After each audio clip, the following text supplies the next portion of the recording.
Do not forget, you can support the channel with a like, and you can also subscribe to be aware of the latest published videos. Thank you. We hope that here you can find the latest news, ideas, and discoveries from the scientific world. The mystery of this petroglyph-covered Alaskan beach. The 8,000-year-old rock carvings were likely created by the Tlingit. Water laps gently against the rocky shores of Petroglyph Beach State Historic Site in Wrangell, an island town that's part of Alaska's Inside Passage, an archipelago that drips like a chain of pearls along the state's southeast coast. I have to watch my footing as I amble along the beach, dodging thousands of craggy rocks that are beginning to poke up out of the sand. It's a sunny summer morning in late August, and the tide has already gone out for the day, exposing a rocky wonderland ripe for exploration. Unlike at most beaches, where people go to comb for seashells or sea glass, here I'm on the hunt for the dozens of petroglyphs that pepper the coastline's boulders and bedrock.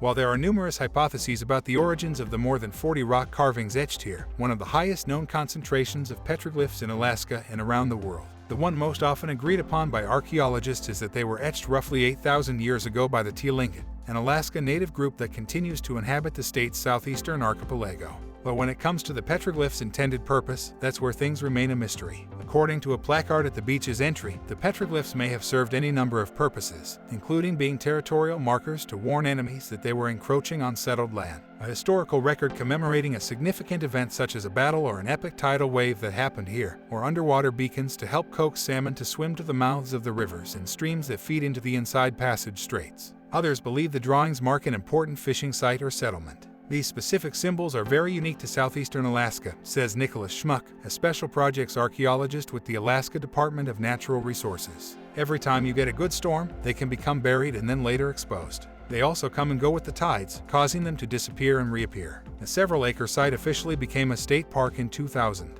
The petroglyphs are accessible via a wooden boardwalk that meanders down toward the rocky beach. On the surface, the site looks like any other beach in the area, especially when the tide is in, hiding the petroglyphs. But once the water retreats, searching for the drawings is much like an Easter egg hunt, with each artwork popping up when least expected. It's possible there were once more than the 40 petroglyphs currently found at the beach, but tides over the centuries likely washed them away. The best time to see the petroglyphs is at low tide, so I use the local tide tables provided by the National Oceanic and Atmospheric Administration as reference. Since my visit is during the summer, I aim to be at the beach earlier in the day. It's important to note that damaging or stealing the petroglyphs is considered a crime, and the artworks are protected under the Alaska Historic Preservation Act. The first carving I come across is a perfectly etched spiral, which immediately reminds me of the doodles I used to draw in the margins of my homework back in school. I pour some water from my water bottle onto the petroglyph to get a better look, since they appear more vibrant when wet.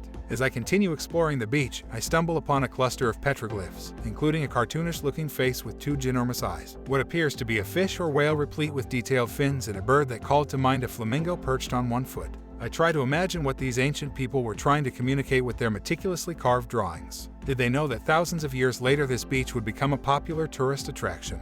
So much so that Wrangell commissioned Dick Stokes, a local Tlingit artist, to recreate some of the petroglyphs. Thanks to his recreations, visitors like myself can make rubbings using carbon paper without damaging the original pieces of artwork.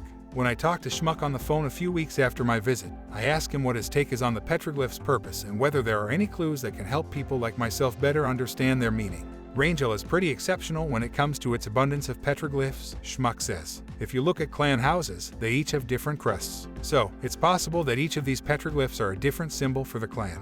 As an example, Schmuck mentions a drawing that I first thought was a fish but he says is more likely an orca, a common symbol used by the Tlingit on their meeting houses and totem poles. That one stands out because it was drawn in the Tlingit style, he says. Also known as Northwest Coast art, this style of artwork contains curved thick and thin lines known as form lines. Ovoids, U-forms, and S-forms often depict animals and people. The Tlingit are accomplished carvers, evidenced by the many totem poles towering over the region. Like the totem poles, which often contain symbolic imagery depicted in family crests, the petroglyphs feature similar animals, such as killer whales, thunderbirds, salmon, and ravens. Was it possible that a Tlingit artisan thousands of years ago was practicing their artistry by chiseling it into the beach rocks before applying their carving skills to an even bigger artwork?